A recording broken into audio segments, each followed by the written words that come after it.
Arsenal take on Manchester United in match day 23 of the English Premier League this coming weekend.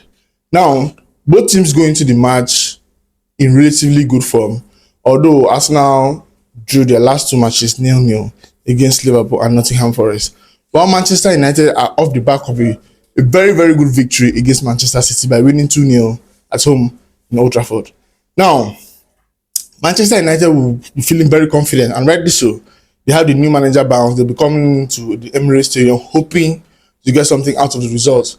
While Arsenal would like to take their title challenge back on track after those two previous draws.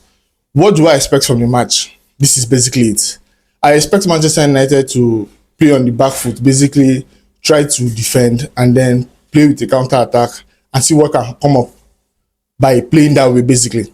Then Arsenal will play their usual style of, controlling tempo, try to hit Manchester United on the break when they concede possession, and then they will try to, pressure or push Manchester United into their own half and see if they can get an early goal and then probably see out the game. I don't think Mikel Arteta will try to do what every other coach wants by coming out playing expansive football. No. He will not play like that solely because Manchester United will not even allow that to happen.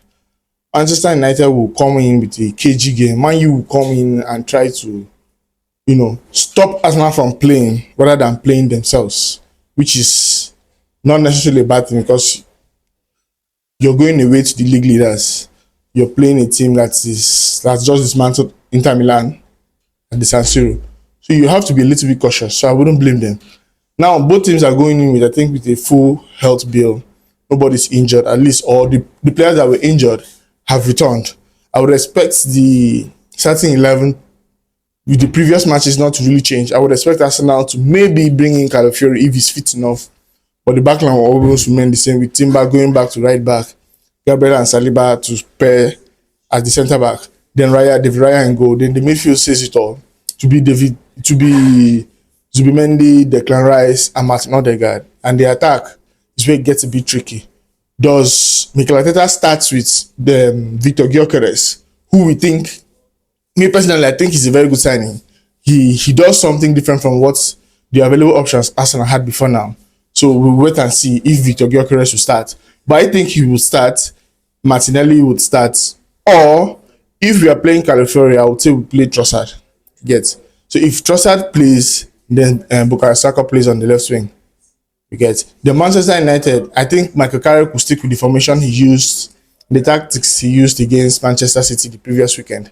He's going to stick with the back four. He's basically going to play 4-2-3-1 with Maguire and possibly Lisandro Martinez at the centre-back pairings. Or he might want to mitigate the Arsenal set-piece routine or quality by playing De Ligt and Maguire, just so Arsenal doesn't capitalize on the height differences between their centre-backs and ours. So I think what he'll do is he'll play Maguire and De Ligt, then play Dalot at the right back, play Luke Shaw as his left back. Then I think he will now play Casemiro and Meno, and you basically play Casemiro, Meno, and Bruno Fernandes, which was the midfield three he used against Manchester City. And then his up front becomes a little bit tricky.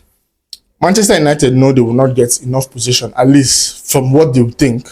So I think he's going to probably go with Ahmad at the right wing, maybe Dogu at the left wing, just like he used against Man City, and then use Mbeumo up front.